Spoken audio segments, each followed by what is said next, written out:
Hi again. Welcome to the Heart's Frontier. I'm Kate, and welcome back. This is a channeled message again. I always start on a weird tone when it's a channeled message. I always go, well, welcome back.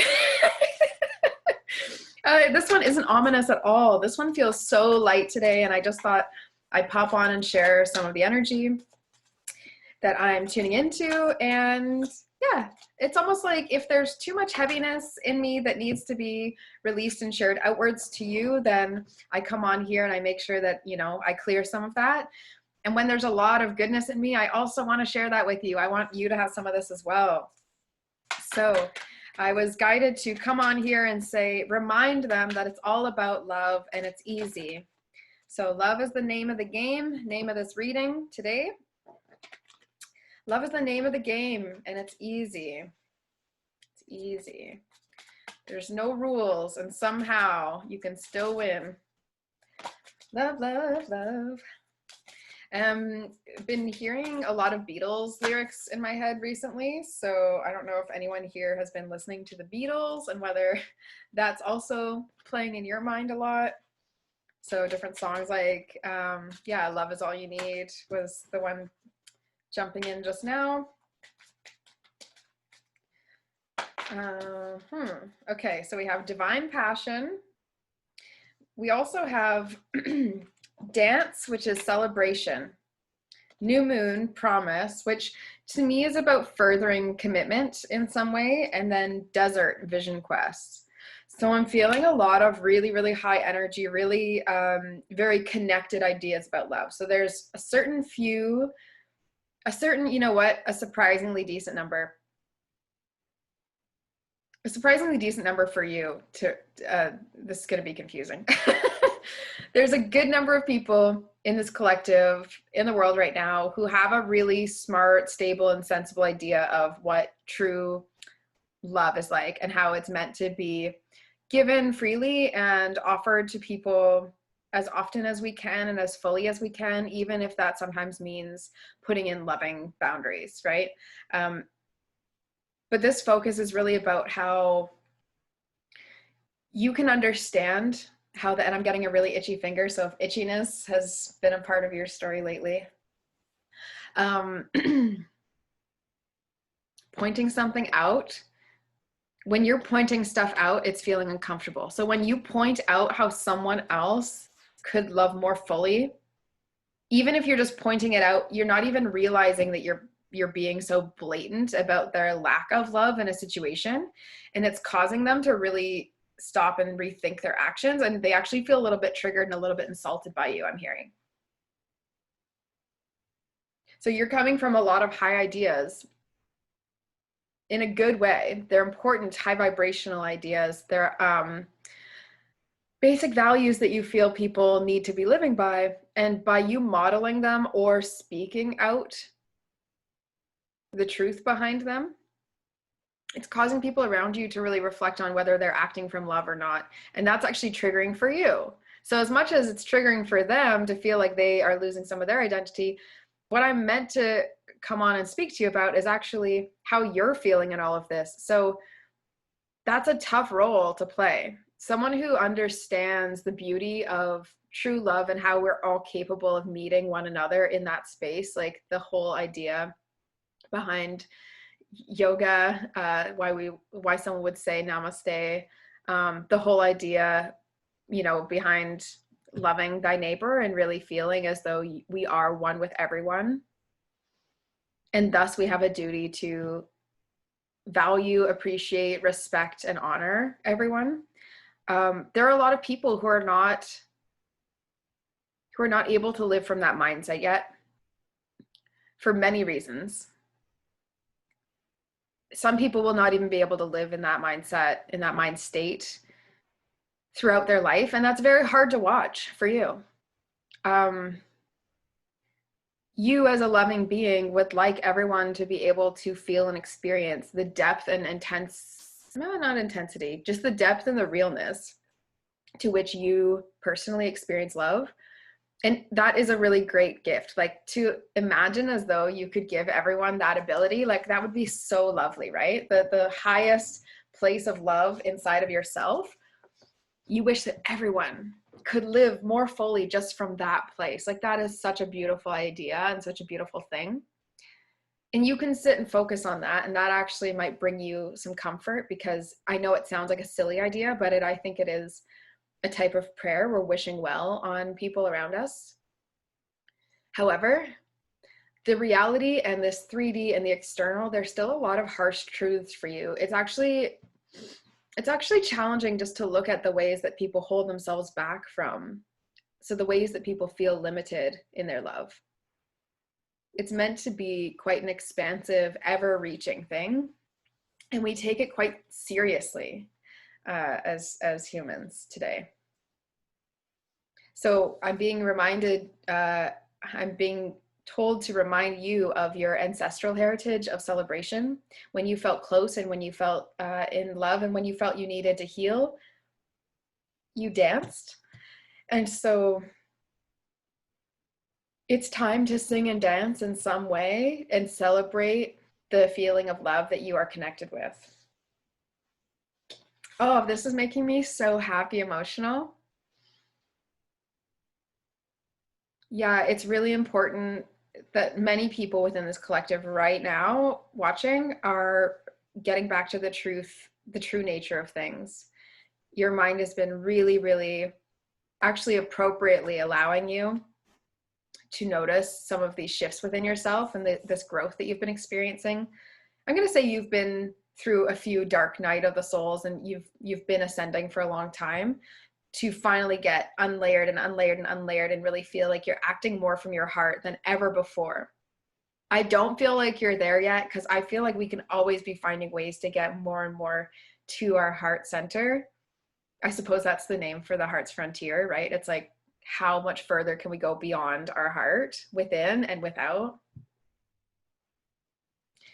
We pulled Pele, divine passion. I've been seeing a lot of volcanoes lately and a lot of like celebrating upwards. So I do feel it's an appropriate time to be connecting with ancestral energy and being very clear with them that you're doing your best to live in this moment and to actually live out the truth that they want, which is they want you to be celebrating the way that they're celebrating your joy.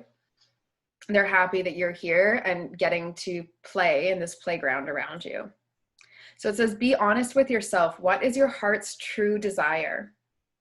So take a moment now, if you are sitting watching this in a place where you can put a hand on your heart, that would be great. But really take a moment, go inward and reflect, and I'll do the same. What is your heart's true desire?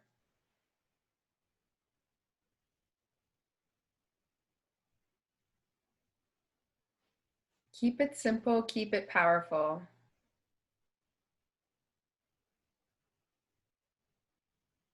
Okay, now take that in and really feel as though you've sealed it and held it in your body so that it can continue. I feel like what I'm seeing is like an energy container that when things start moving in it, it just increases and increases and increases like a helium balloon. The pressure is increasing, increasing, increasing. And then that's what's going to help you lift and rise up. So helium balloon or energy container, I'm not sure what that is. There's like a cube or something I'm seeing, the little diagram of molecules increasing in speed. We have rejuvenating rain. Clear the past, heal the present. The way things have gone in your life that have caused you to step out of alignment with your heart and with what you truly are here to do and to live alongside, those things were just as much a part of your journey as this moment is now, reconnecting to yourself. So please accept and then also clear and wash away, just like gentle rain down a stream. Just wash away the past. Allow it to just be present, but farther down the line. Then overcoming obstacles. You know that you're here to face a bit of resistance for the fact that you are actually so pure of heart. And the way that you would like to see things in the world is often seen as innocent or naive. But the truth is, it's actually so raw and so powerful. It's much easier to say that it's innocent or naive than to understand what the work would need to be to get to that place. And you're someone who's actually here and willing and is already doing that work. So you've got to continue on that path and trust that you're going to be able to overcome anything that interrupts your acting from love. at all times. Then it says grounding, go deep and explore your roots. So again, I'm hearing the ancestral lineage is really, really important right now. Explore your roots feels very connected to that for me. Feels like your ancestors are cheering you on when you are acting in love and when you are acting just for the 3D, just for things or people around you. It feels as though things are really challenging and like everyone's against you. And in fact, your ancestors are kind of like, I wish they would wake up and smell the roses. You know, I wish they would just open their eyes in the morning and say, what a powerful, beautiful new day. How can I love better today? That's what your ancestors are great, whoever's listening to this.